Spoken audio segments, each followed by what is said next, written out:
Testosterone.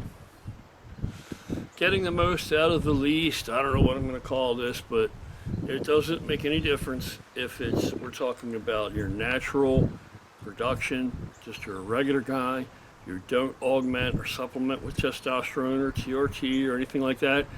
This applies to you. It applies to you every bit as much as it does if you are on TRT or more.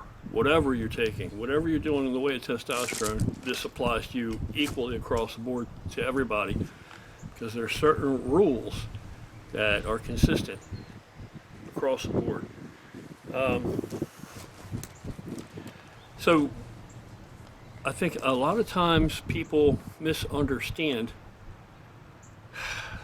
and they'll see somebody that can get really good results out of a little bit of testosterone, and they won't believe it.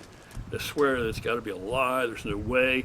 And I've actually seen some people make videos and claim, well, I'm not able to do it, so surely that person can't do it because we're still all human beings, we're all men. How could he do it when I can't do it? And I've been doing this 10 years, and as if 10 years is a long time, first off. But next, it's secondarily, it's because they don't really have the knowledge or understanding that they think they have, which really is very basic. It's a very basic set of principles that you have to understand, that are just the rules that you can't subvert. So first you got to understand, it's like when you get your testosterone levels checked, and if you're not feeling well, if you suspect you may be low on testosterone or anything like that, if you're a natural guy, then you need to get checked out. If you're a guy that's on TRT or otherwise or more, you absolutely desperately need to be checked out regularly. You need to get blood work done regularly. But let's look at this from the natural perspective, and then anybody that's doing anything other than that, you can extrapolate it out from there, because it's going to be the same exact rules across the board. The same thing applies.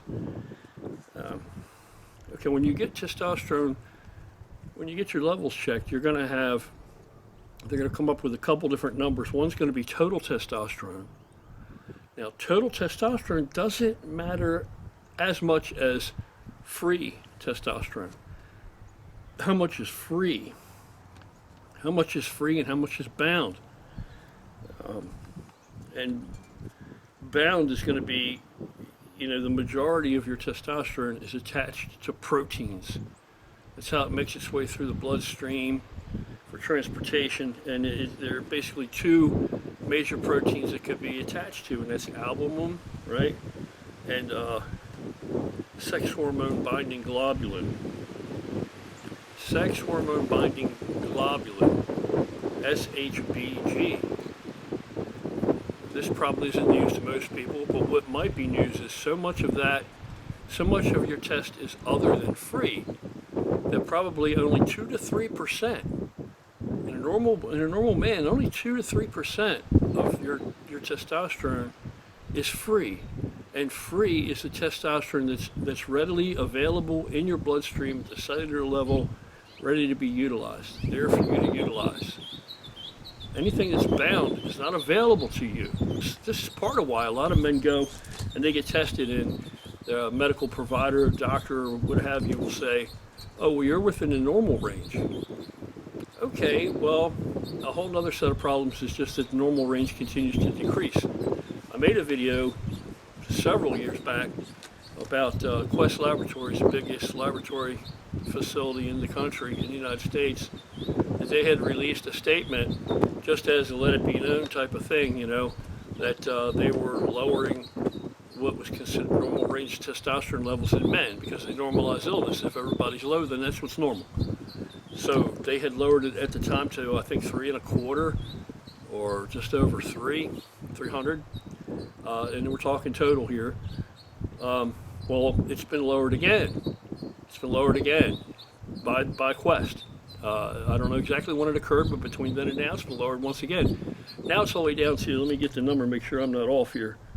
Now the number is 250. So now Quest Lab says that normal range in a man, healthy, I don't know, they can't say healthy range. I don't know that they're saying that. It can't be. But the normal range is between 250 nanograms per deciliter and 1100. That's 1,100. That's total testosterone, okay? So you, again, just to recap quickly things I've said all along, if you're at that 250 mark versus a guy that's at the 1100 mark, you don't think it's a radical difference? It is. Because if only 2 or 3% in a consistently normal or what they consider to be healthy now individual, if only 2 or 3% of that total is free and available to be used, then do the math. It's a pretty drastic difference for the guy that's at 1100 versus the guy that's at 250. So you need to know what's free. The other thing is you could be considered normal. Not everybody across the board, the medical community considers 250 to be normal right now. Some people, and rightly so, believe 250 is low. And they're still maintaining the norm that was already set as a standard that's like 3 1/4 or whatever it might be. So if you're on the lower end of that and your doctor gives you a hassle and says, hey man, you're normal, we don't need to give you any testosterone, then you're going to have to look at that free testosterone. Because if less than 1 and 2% is available to you, then you've got another issue that needs to be examined.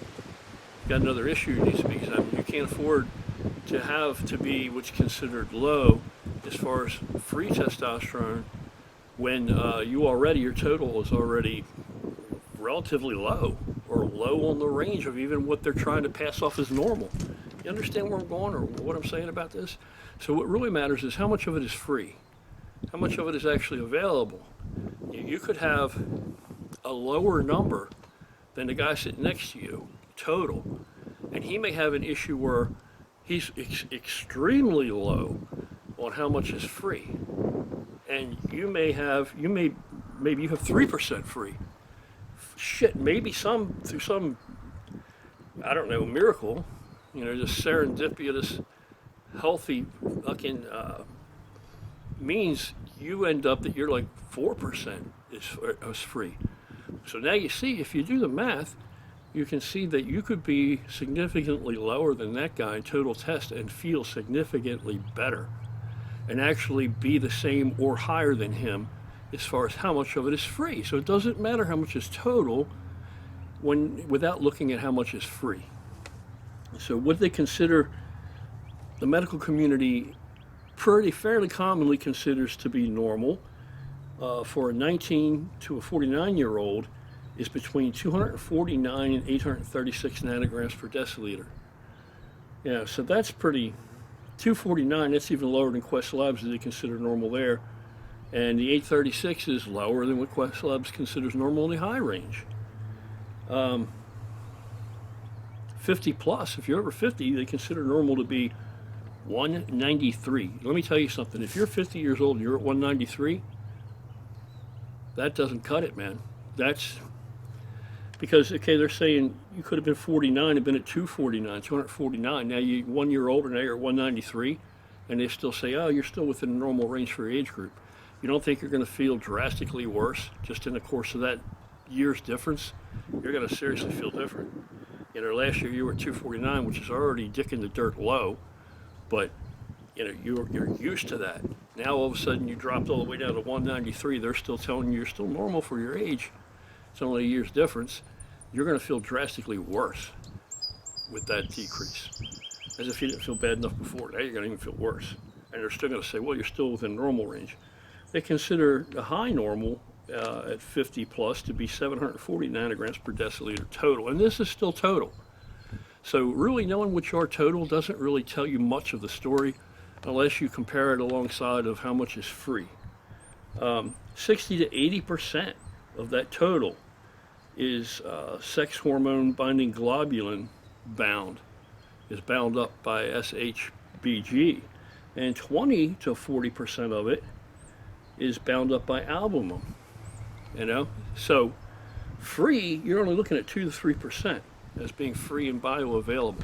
There's a number of lifestyle changes. I know you're probably tired of hearing in videos how lifestyle changes can increase testosterone production.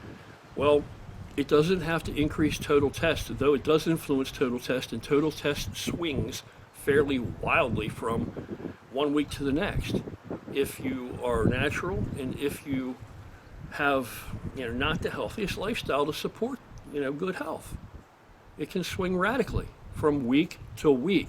But wherever you are, if you make lifestyle changes, you can improve how much is free and bioavailable. You can improve that. And that can make a drastic difference. And alongside of that, when you are improving that with lifestyle changes, you're also going to become more consistent in your test levels. Now, you hear people all the time that are on gear, even on TRT. Should I split my administrations up in 2 per week, split it in half to maintain consistency, or should I? Listen, most normal, just average men are not consistent even in their natural production. They just aren't. If you don't take my word for it, Google and see something reputable, not bodybuilding. Look on, something Mayo Clinic, WebMD, anything like that. Anything a urologist might have posted, some endocrinologist, from that angle. But right now, urologists seem to be the most on point with this game. Yeah, it used to be endos, but now really urologists are actually, they're your first choice, endos being your second. For knowledgeable, up-to-date, medical professionals.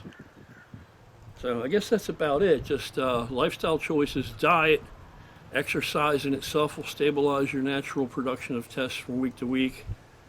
There's a number of things that you can do. If you abuse your body, you don't take care of yourself, just augmenting your testosterone level or going on TRT is not necessarily the be-all solution that you might be hoping for. Again, you still have to deal with how much of it is free. Of course, if you continue to crank up, if you're administering testosterone and you continue to crank up the dose, then more is going to end up being free. But at what cost? Do you think the majority of that test then is bound? If you get those numbers exceedingly high, do you think that it's just floating around in your bloodstream, not causing any other problems? It's causing problems. It's going to cause other issues. It's going to affect other things. Nothing occurs in a vacuum, especially biologically in a human body. All right, the next thing that you need to consider is some people will say, well, if we can block the SHBG, right? Sex hormone binding globulin. If I can block that, I can take another drug, I can take another compound, I can block that, then I'm going to have more free. That's true, but again, it's a cascading effect. Now you very well may have problems that you're not even aware of with DHT by doing that. So, because sex hormone binding globulin plays a huge role in the regulation of that. So, your best way to do it is consult a professional, even if you're self-administering, even if you're out there on that end, or if you're on the other end that you're completely natural and don't want to take testosterone any more than what you just make. The solution is the same across the board. Wherever you find yourself, the solution is the same. You need to maintain a lifestyle that's going to support better health, that's going to support healthier testosterone levels, in particular how much is free versus the vast majority which is bound, because you're talking about 98% of your test is bound in normal men. Right. So when you consider people that are taking a lot of testosterone and putting it in their body, the majority is still bound. And if you're going to start taking a lot of something, you're going to start to have problems down the road. And if you're starting to take things to block other things and so forth and so on, it just compounds the issue. Okay, no matter what these dudes tell you, what I'm telling you is true. You can either take my word for it, or don't take my word for it, but take it as advice and then go and investigate it yourself through real, legit medical literature and come to your own decision. Or you can just shrug it off and say, I don't think you're correct. I know all about this shit, and I'm going to keep doing what I want to do. And then you may not make it to be my age, or when you do, you may not still be looking. You may not still be a formidable guy. You may not still be viable. You may not still be fully functioning. You probably most likely are not going to, you're not going to maintain that physique by then, you know, you're probably going to have a shit ton of health problems if that's that route you go down. So that's this one.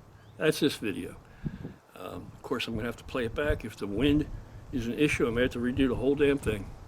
You guys take care. Have yourself an awesome day.